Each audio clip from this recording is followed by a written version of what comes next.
Bismillahirrahmanirrahim. Assalamualaikum warahmatullahi wabarakatuh.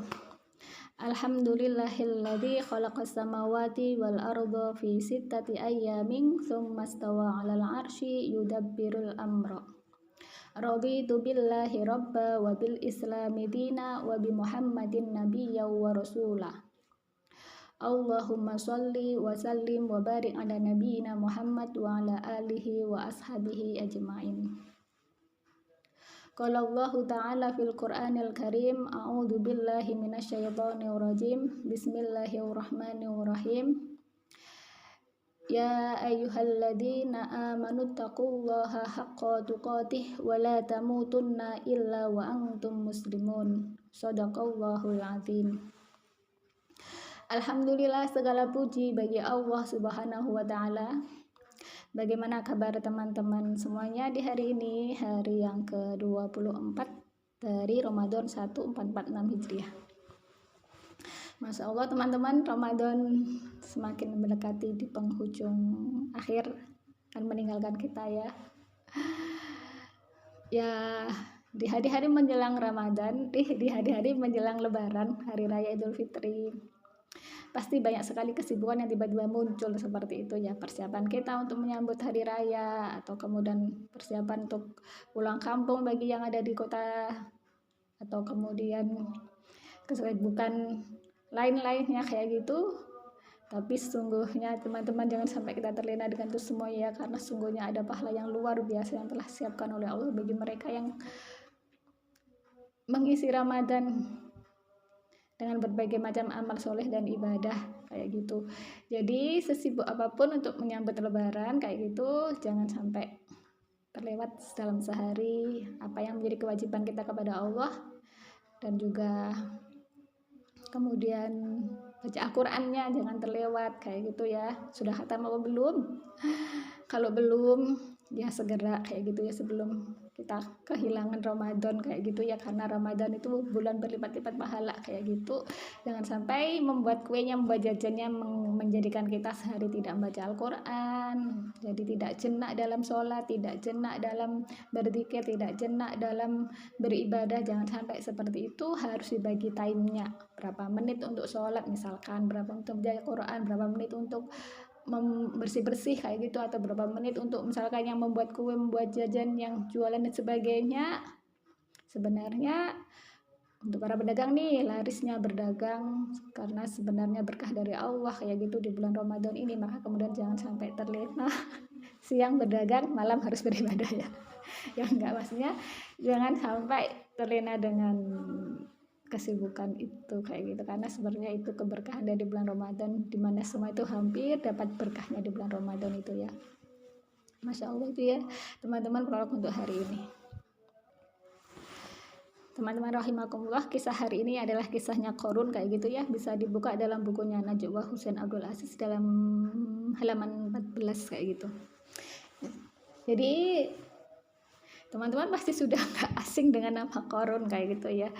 Ya, ini bisa jadi kisahnya juga sudah pernah teman-teman dengar kayak gitu ya. Tapi ya kita mengingatkan kembali kayak gitu ya, tentang kisah ini kayak gitu.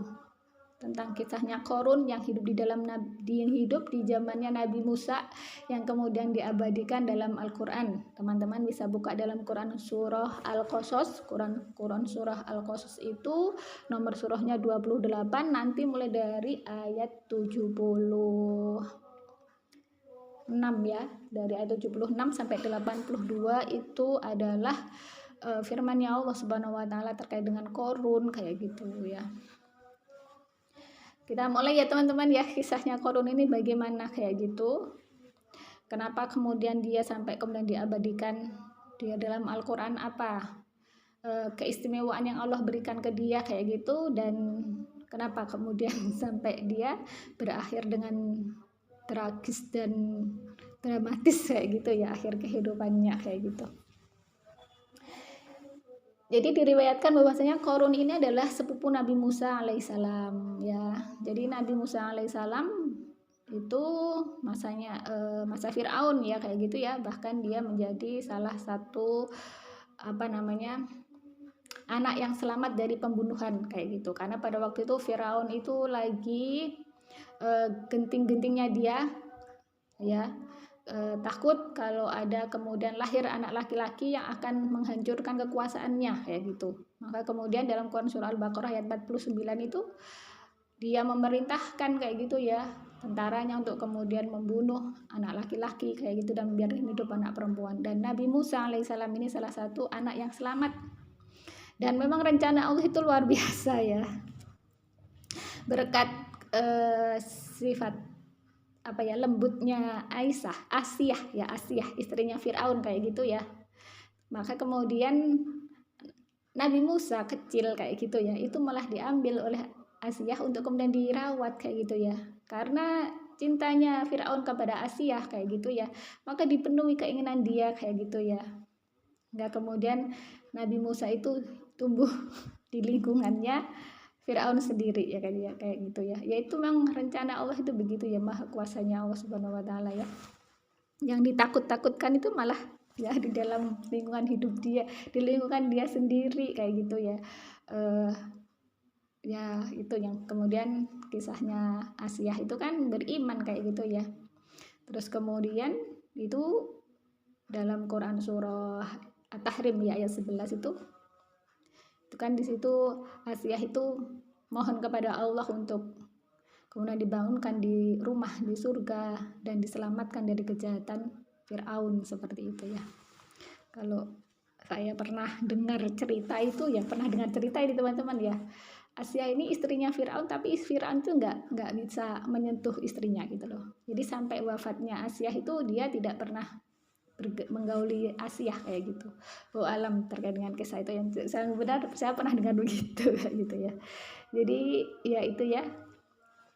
Kok jadi Firaun kembali Korun. Jadi Korun ini sepupunya Nabi Musa. Berarti kalau udah sepupu berarti anaknya paman atau anaknya paman kayak gitu ya.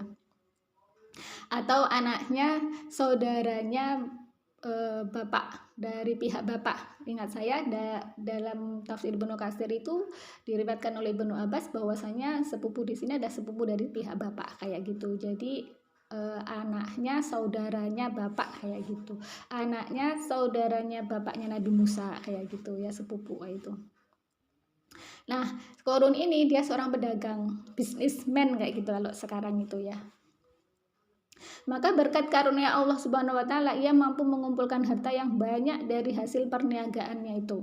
Ya. Insya Allah ya.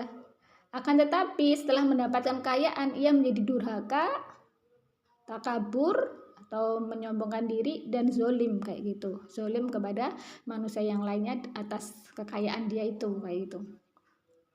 Kalau teman-teman ketahui di Indonesia sendiri itu bahkan di dunia ya.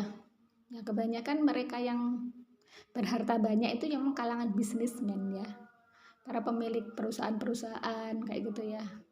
Ya, bahkan kalau ya tadi sempat browsing itu terkait dengan 9 naga di Indonesia dulu ya, itu waktu masa Orde Baru itu kan ada 9 naga yang menguasai perekonomian Indonesia ya, memiliki pengaruh besar kayak gitu ya. Itu dari kalangan keturunan Cina kayak gitu ya. Nanti bisa teman-teman browsing lah bagaimana kemudian orang kaya di dunia kayak gitu ya. Kalau saya pernah baca itu termasuk pemilik YouTube kalau nggak salah ya, itu termasuk yang terkaya kayak gitu ya. Terkaya nomor berapa gitu ya. Masya Allah ya teman-teman ya. Ya itulah, nggak tahu kalau dibandingkan dengan Korun banyakan siapa hartanya kayak gitu ya. Nah, jadi ini setelah kaya kayak gitu dia jadi durhaka, takabur dan zolim kayak gitu. Karena terlalu kaya, ia selalu berjalan dengan sikap yang angkuh dan sombong kayak gitu. Jadi kalau zamannya Nabi Musa ada Korun, nanti kisah yang mirip-mirip dengan ini kalau di zamannya Nabi Muhammad ada Sa'labah yang dulunya belum berpunya, akhirnya sampai kaya raya, banyak kambingnya itu sampai sebanyak memenuhi jalan-jalan di kota Madinah kalau nggak salah waktu itu ya. Itu terus kemudian dia jadi lupa dengan sholatnya dan kewajiban yang lainnya, kayak jadi sombong, terlupakan dengan kekayaan kayak gitu. Nauzubillahi min dzalik, semoga kita tidak diuji oleh Allah dengan harta ataupun yang lainnya yang sekiranya kita tidak mampu mempertahankan iman takwa kita kayak gitu. Amin amin ya rabbal alamin. Nah, terus kemudian lanjut di dalam Al-Qur'an ya diceritakan bahwasanya ketika terlalu banyaknya harta yang ia miliki, maka orang-orang para lelaki-laki yang perkasa ya dan kuat pun itu merasa berat untuk mengangkat kunci-kunci tempat penyimpanan harta dan kekayaan mereka. Kekayaannya Korun maksudnya. Mengangkat kuncinya aja loh, kunci tempat penyimpanan harta itu merasa berat gitu. Kita nggak bisa bandingin, bayangkan berapa banyak kuncinya gitu. Kita aja punya kunci lemari misalkan yang lemari di situ ada uang, kamu satu. Kadang-kadang kita ada yang lupa naruhnya di mana kayak gitu ya kalau tidak pasti kayak gitu. Ini apalagi kuncinya sangat banyak sekali dan diangkat oleh laki-laki kuat aja nggak mampu. Nah itu diceritakan dalam Quran surah Al-Qasas ayat 76 kayak gitu ya. Di situ Allah berfirman, A'udzubillahi minasyaitonirrajim. Bismillahirrahmanirrahim. Inna Qaruna kana min qaumi Musa fabagha 'alaihim wa atainahu minal kunuzi ma inna mafatihahu latanu bil usbati ulil quwwati idz qala lahu qaumuhu la tafrah innallaha la yuhibbul farihin. Shadaqallahul azim. Inna Qaruna, sungguhnya Qarun itu karena dia adalah min qaumi Musa, termasuk dari kaumnya Musa. Fabagho, Qarun ini aniaya gitu, alaihim, atas mereka, atas kaumnya kayak gitu. Wa atainahu, dan kami memberi kepada Qarun itu minal kunuzi, dari perbendaharaan, ma apa yang inna, sungguh mafatihahu, kunci-kuncinya, latanu, sungguh berat dipikul bil usbati, oleh golongan ulil kuwati, yang punya kekuatan kayak gitu. Jadi sangat berat berarti ya, sangat banyak kunci-kuncinya itu ya. Nggak tahu kunci zaman dulu itu terbuat dari apa kayak gitu, dan juga sebanyak berapa jumlahnya kayak gitu ya, sampai berat untuk diangkat oleh orang yang memiliki kekuatan. Berarti laki-laki yang gotot-gotot itu aja merasa berat untuk mengangkat kunci-kuncinya Korun kayak gitu. Idzu qala, ketika berkata lahu kepada Qarun kaumuhu, kaumnya, la tafrah, janganlah engkau terlalu gembira gitu, janganlah kamu bergembira, terlalu bergembira, lalu innallaha, sungguhnya Allah, la yuhibbu, tidak menyukai al-farihin, orang-orang yang membanggakan diri kayak gitu. Jadi itu sudah diterangkan dalam Quran surah Al-Qasas ayat 76 terkait dengan kunci-kunci Qarun yang sampai berat dipikul, dibawa oleh orang-orang kuat di masa itu, laki-laki, para kalangan laki-laki ya itu. Nah kemudian beberapa orang mukmin dari kaumnya Qarun tadi itu ya, yang menyaksikan dengan kekayaannya tersebut, ia berubah menjadi orang zolim dan takabur pada orang lain ya. Ya kalau kita bisa ngomong saat ini tuh, zolim dengan harta itu kepada orang lain itu misalnya apa sih yang nggak bisa dibeli dengan uang kayak gitu loh ya. Jadi selama ada uang ya semuanya bisa, ibaratnya kayak gitu. Akhirnya dengan istilah seperti itu kayak itu ya, muncul kezaliman ya. Orang-orang yang kaya itu bisa menindas yang miskin dengan dengan harta yang dia berbuat seenaknya gitu loh ya. Jadi atau bisa kemudian bahkan membeli jabatan, kan juga zolimnya itu. Sebenarnya dia nggak layak menjabat posisi itu, tapi ketika ada lelang jabatan, dia memiliki harta, dia bisa membeli jabatan itu. Akhirnya yang memiliki kemampuan, yang dia itu sifatnya mungkin bisa amanah, kapabel, itu bisa tersingkir. Berarti telah menzalimi yang sebenarnya berhak atas posisi itu kayak itu.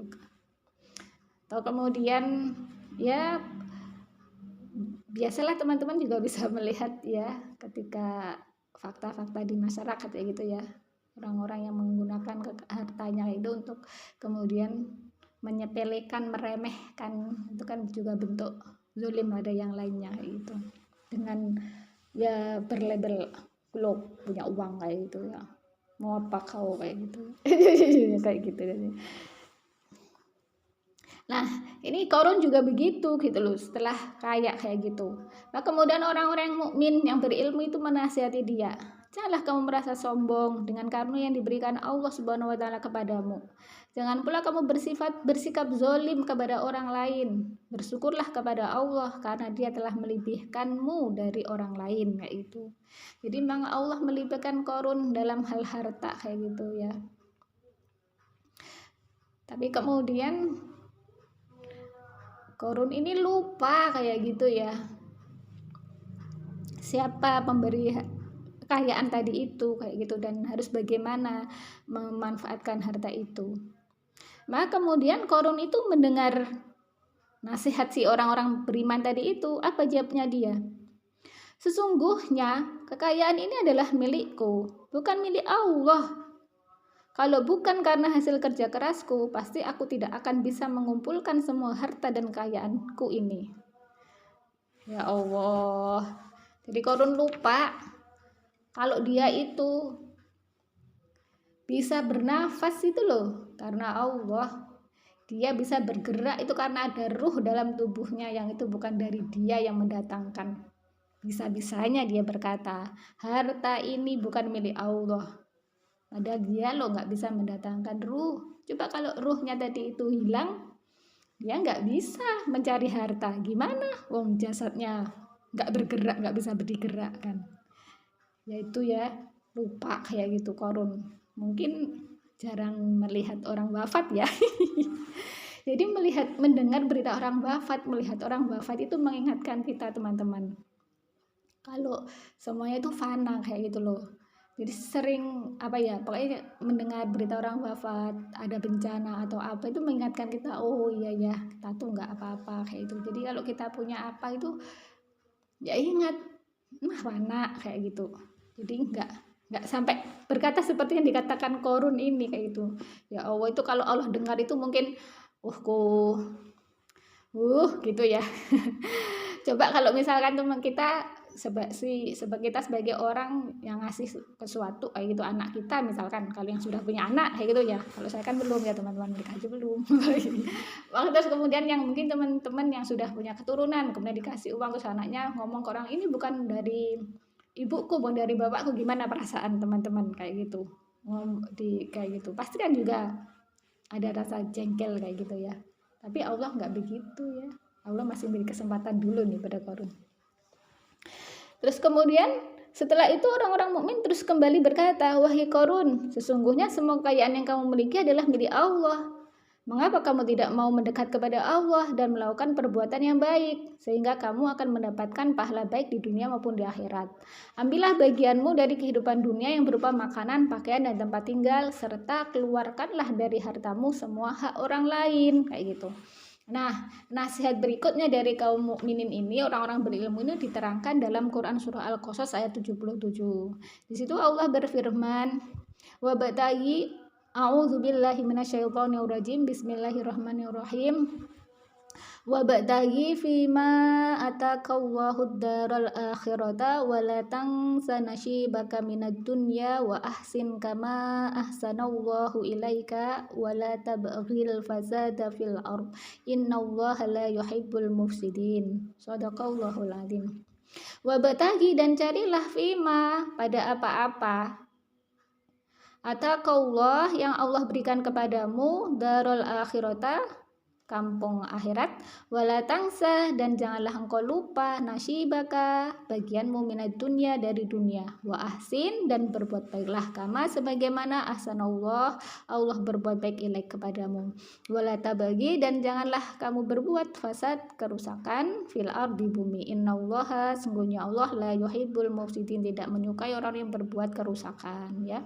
Jadi Allah di sini di ayat 77 dari Al-Qasas ini mengingatkan ya untuk kemudian mencari pahala dari karunia yang telah Allah berikan. Kalau berupa harta berarti gunakan harta itu dengan jalan yang benar ya, untuk hal yang baik yang diridhoi Allah kayak gitu, sehingga bisa mendapatkan pahala dunia dan pahala akhirat, kebaikan di dunia dan kebaikan di akhirat, seperti itu. Dan diperintahkan dengan karunia itu pula berbuatlah baik kepada manusia yang lainnya sebagaimana Allah telah berbuat baik kepadamu, telah mengaruniai kamu, melebihkan kamu kayak gitu. Jadi Dan Allah melarang untuk berbuat kerusakan, artinya dengan kelebihan yang Allah berikan itu kemudian jadi zalim, kemudian jadi sombong, kemudian jadi takabur kepada manusia, akhirnya terjadi kerusakan di muka bumi ini, kayak gitu, rusak hubungan sesama manusia dengan yang lainnya, ya, kemudian bisa jadi merusak alam semesta, eksploitasi besar-besaran karena punya harta, akhirnya bisa melakukan eksploitasi kekayaan alam yang ada di dalam perut bumi kayak gitu, tanpa kemudian mengindahkan keamanan untuk lingkungan kayak gitu.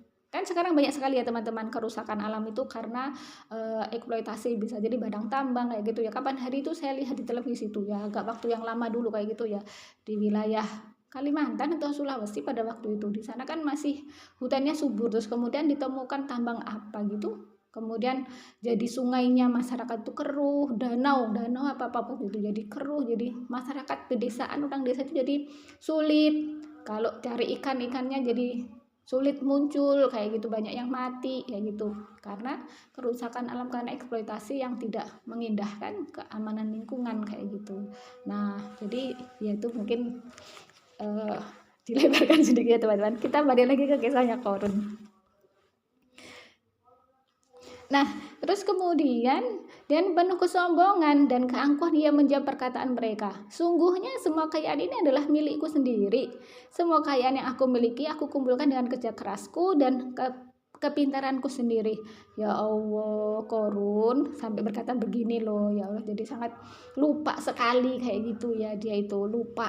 Ya lupa hakikat dia itu loh, lupa kalau nyawanya tadi itu dalam genggamannya Allah kayak gitu, kok bisa berkata begini. Kita berlindung kepada Allah sehingga tidak sedemikian ini. Tetapi ya teman-teman, ini tanpa putus asa kaumnya itu terus menasihati Qarun untuk bertobat ya, untuk bertobat ke jalan yang lurus dan menyukuri nikmat yang Allah berikan ya, atas cinta dan karunia Allah yang besar kepadanya kayak gitu. Akan tetapi justru Qarun itu menanggapi mereka dengan keangkuhan dan kesombongan. Dia berkata, sesungguhnya aku dapatkan harta ini dengan hasil usahaku sendiri. Insya Allah, masih ngengkel ini Qarun ya. Nah, ini jawabannya Qarun ini dijelaskan dalam Quran surah Al-Qasas ayat 78. Nah, nanti teman-teman bisa baca sendiri ya ayatnya ya. Ini saya agak cepat nih, waktunya tinggal beberapa menit kayak gitu. Nah, kemudian kaumnya kembali menasihati agar jangan sampai ia termasuk ke dalam golongan orang-orang yang membuat kerusakan di bumi. Akan tetapi ia justru menanggapinya dengan berkata, aku tidak membuat kerusakan di muka bumi, akan tetapi semua harta yang aku miliki datang hasil kerja kerasku. Oh, Qarun ini tetap lupa kayak gitu ya, bahwa kalau misalkan hartanya itu dicuri oleh lalat gitu. Dicuri oleh lalat, dia nggak bisa mengambilnya lagi kayak gitu ya. Jadi dia itu lupa kayak gitu ya. Dia tetap bilang bahwa kerja kerasku sendiri, hasil kepintaranku sendiri. Masya Allah, bahwa dia itu lupa ya, siapa yang memberi dia tangan, biasanya menjadikan dia tuh berpikir. Dia lupa dengan adanya orang gila itu ya. Orang gila itu yang nggak bisa berpikir. Gimana kalau dia sampai berpikir begitu, dia akan mikir, oh iya ya, ada orang gila, berarti akal itu karunia dari Allah kayak gitu. Kalau aku bisa berpikir, kemudian bisa membuat usaha, membuat cabang-cabang kayak gitu ya, sampai kemana-mana cabang-cabangnya, usahanya itu bisa menghasilkan uang banyak, itu karena karunia Allah kayak gitu. Dia lupa kayak gitu ya. Jadi kayak apa ya, ya namanya orang ini lupa ya. Ya begitu, lupa kayak gitu ya. Insya Allah kita berlindung kepada Allah dari lupa yang demikian itu. Amin. Nah, selanjutnya teman-teman nih, ini Qarun ini nggak cukup dengan diam aja dan nyuruh-nyuruh pegawainya kayak gitu. Dia inginnya yang lebih dari itu. Pada suatu pagi ia keluar menemui kaumnya dengan mengenakan pakaian yang paling bagus. Wah, kalau kunci-kunci penyimpanan kekayaannya aja berat dipegang oleh orang-orang kuat, kayak apa ya bagusnya bajunya dia, mungkin berkilau-kilau itu ya. mengendarai kendaraan yang paling mewah. Kendaraan paling mewah pada waktu itu apa? Ya, yang pasti bukan mobil-mobil yang ada zaman sekarang ya. Dalam dulu juga belum ada mobil kayak gitu. Nanti teman-teman tahu di belakang ya. Kendaraan apa yang dipakai. Serta diiringi oleh para pelayan ajudannya yang tidak terhitung jumlahnya. Tidak terhitung jumlahnya itu berarti pengawalnya presiden kalah ya. Kalau pengawalnya presiden itu berapa orang sih, kan bisa dihitung itu. Ini Korun itu tidak bisa dihitung loh jumlah pengawalnya itu, saking banyaknya. Jadi Korun ini istilahnya kalau sekarang itu flexing teman-teman. Dia lagi show up gitu, dia lagi nunjukkan, no aku loh kayak gitu, dengan harta kekayaan dia yang banyak, dengan ajudan yang banyak, dengan kendaraan yang bagus, dengan baju yang bagus, dia nunjukin ke manusia dengan kelihatan sombong kayak gitu, membanggakan diri kayak gitu. Maka sebagian orang yang mencintai kehidupan dunia melihat Korun dan rombongannya tadi itu terpukau dengan perkataan, maksudnya mereka yang melihat itu berkata, alangkah enaknya seandainya kita dapat membeli kekayaan seperti Korun. Wajar ya teman-teman. Mungkin kita kalau lagi lihat ada rumah magrong-magrong gitu, wah kayak apa ya rumah itu, gimana ya rasanya. Kalian dengar orang punya banyak uang, wah enaknya bisa banyak uang, ya itu ya masih wajar-wajar ya, wajar aja ya teman-teman ya. Tapi bagi orang-orang yang berilmu kayak gitu ya, itu mungkin jadi beda jawabannya, enggak kan beda kayak gitu ya. Nah itu diterangkan dalam Al-Qasas ayat 79 ya. Di situ Allah berfirman, berkatalah orang-orang yang menghendaki kehidupan dunia, semoga kita mempunyai seperti apa yang telah diberikan kepada Korun. Sesungguhnya ia benar-benar mempunyai keberuntungan yang besar. Al-Qasas ayat 79. Insyaallah teman-teman ya. Kira-kira dengan teman-teman kalau dengar saja Korun ini ingin kayak seperti Korun apa malah takut? Dengan mulai banyak kunci sampai nggak kuat dipegang oleh orang yang kuat. Takut ya teman-teman ya. Takut teman-teman ya, menakutkan. Harta yang segitu banyak, kita aja kadang-kadang megang uang berapa itu udah ya Allah oke duit gitu 100.000. Mungkin kalau orang kaya itu 100.000 itu kayak 100 repis ya. Masya Allah.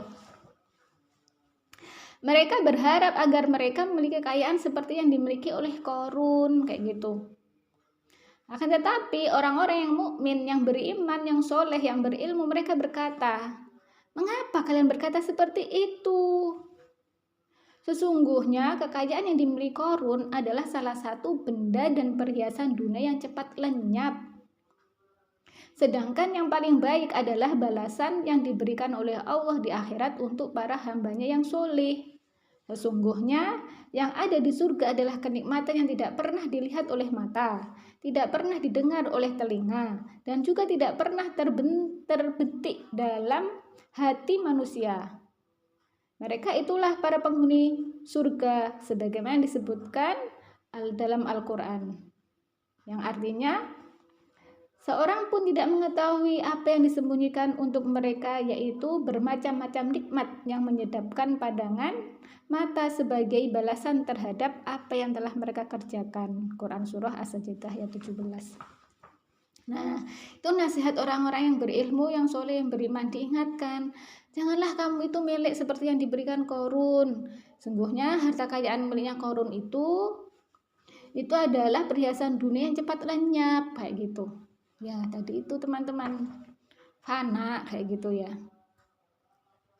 Manusia ini kan juga fana, nggak ada manusia yang kekal kayak gitu. Malah capek ya manusia itu kalau sudah sepuh suruh hidup terus. Saya itu ada tetangga itu yang sudah berumur sekitar 100 kali sekitar itulah 8 hari itu pernah bilang, wis rasanya kayak kalau nggak salah ingat capek gitu hidup.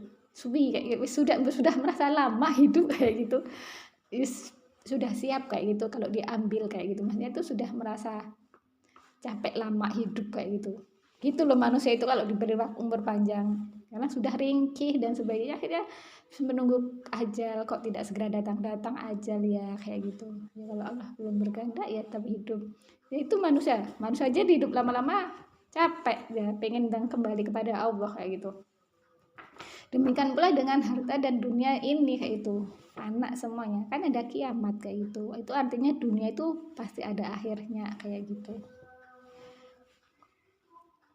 Ketika orang-orang tengah terpukau memandangi perhiasan yang dikenakan korun, kayak gitu ya, yang sedang menaiki bigol, ternyata kendaraannya itu bigol teman-teman. Apa itu bigol? Bigol itu adalah peranaan kuda dengan keledai. Jadi pernikahan kuda dengan keledai itu menghasilkan anak yang diberi nama bigol kayak gitu. Ya ini mirip-mirip ya. Kan kuda itu ya agak gede gitu, keledai itu ya kayak di bawahnya kuda ya. Terus kemudian bigol itu ya antara itulah kayak gitu ya, tapi nggak sepernah setahu saya tidak segede kuda kayak gitu ya bigol kayak itu. Beserta para pembantunya yang juga mengenakan pakaian dilapisi dengan sutra. Wow, ternyata pakaiannya itu dilapisi sutra, pembantunya aja. Kita nggak tahu yang korun ini dilapisi apa kayak gitu ya. Nggak diceritakan di buku ini. Maka kemudian Allah berfirman dalam Quran surah Al-Qasas ayat 81. Allah berfirman, A'udzubillahi minasyaitonirrajim. Bismillahirrahmanirrahim. Fa khasafna bihi wa bidarihil ard. Fama kana lahu min fi'ati yang syurunahu min dunillah wa ma kana minal muntasyirin. Artinya,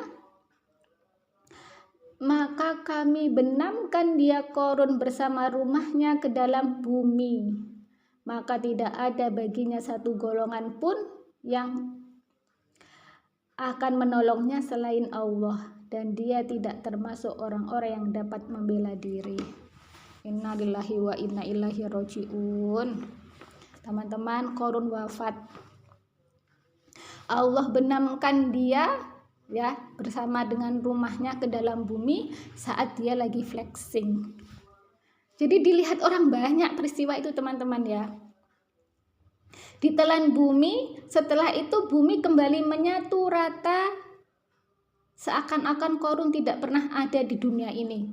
Ya Allah, tuh teman-teman, dibenamkan korun bersama rumahnya, bersama hartanya, dan kemudian diratakan lagi bumi itu seperti korun tidak pernah ada. Dan bisa jadi munculnya istilah harta karun itu ya dari peristiwanya korun ini ya, harta yang tersimpan. Kan artinya hartanya korun hanya tersimpan di bumi, harta karun itu kan juga harta simpanan gitu ya. Masya Allah, ya Allah, akhirnya seperti itu.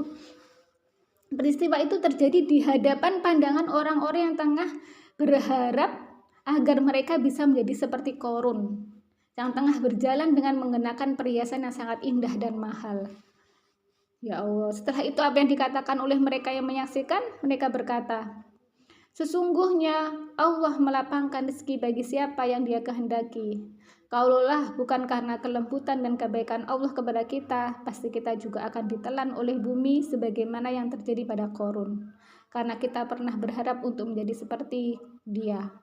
Segala puji bagi Allah atas kenikmatan iman yang Dia berikan kepada kita. Sesungguhnya orang-orang yang kafir benar-benar tidak akan bisa menang. Nah, itu teman-teman.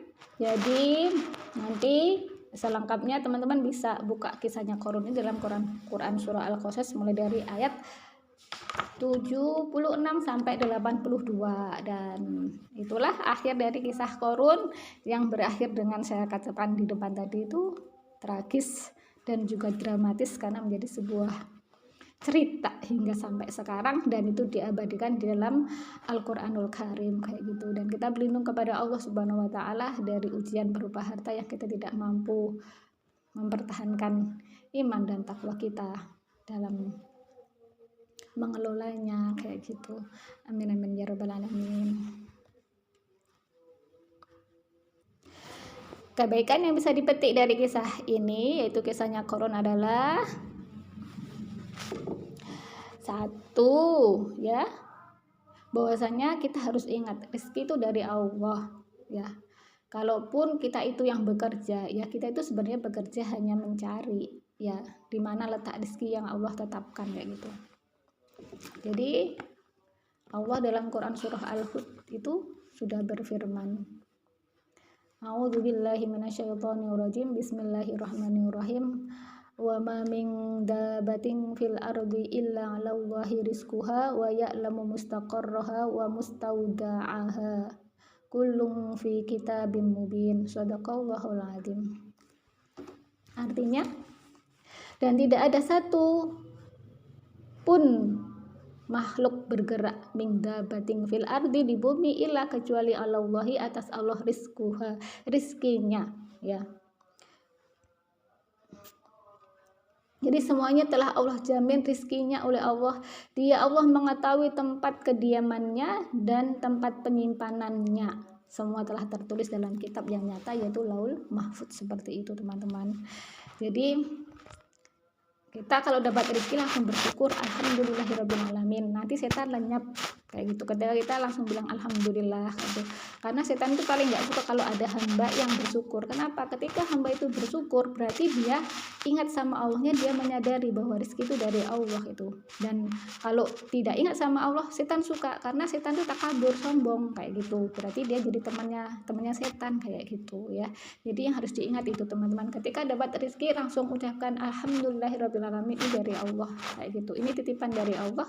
Kita kan akan mati, harta ditinggal kayak gitu. Itu yang pertama. Terus kemudian yang kedua, sebentar saya bagikan slide-nya. Kebaikan yang kedua yang bisa dipetik dari kisahnya Qarun ini apa? Kita jangan sombong ya.